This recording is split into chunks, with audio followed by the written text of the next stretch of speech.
The Democrats just never learn.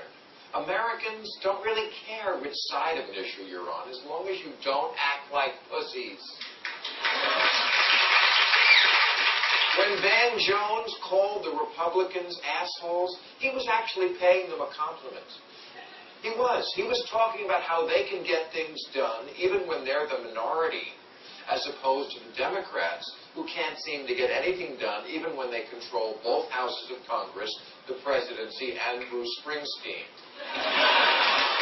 You know, I love Obama's civility, his desire to work with his enemies. It's positively Christ-like. In college, he was probably the guy at the dorm parties who made sure the stoners shared their pot with the jocks. But we don't need that guy now. We need an asshole. Mr. President, there are some people who are never going to like you. That's why they voted for the old guy and Carrie's mom. You're not going to win them over. Stand up for the 70% of Americans who aren't crazy.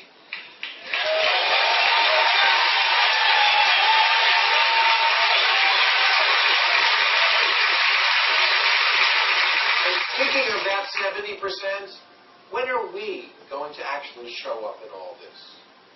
You know, tomorrow, Glenn Beck's army of zombie retirees are descending on Washington. It's the Million Moron March. Although they won't get 1 million, of course, because many will be confused and drive to Washington State.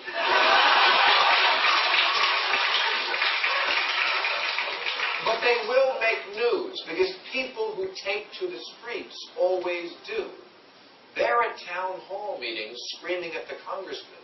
We're on the couch screaming at the TV.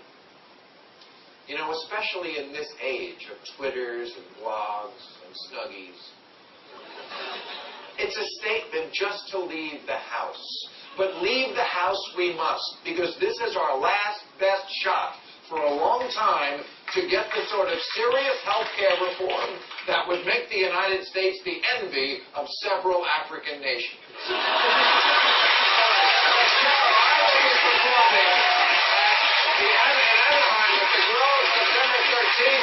And at the Silver Legacy Resort and Casino in Reno in the 90s, I want to thank Richard Clark, Eugene Saunders Sakaran, Paul Rycroft, Kathy Griffin, and Congressman Anthony Weiner. Watch it now on HBO.com. Thank you.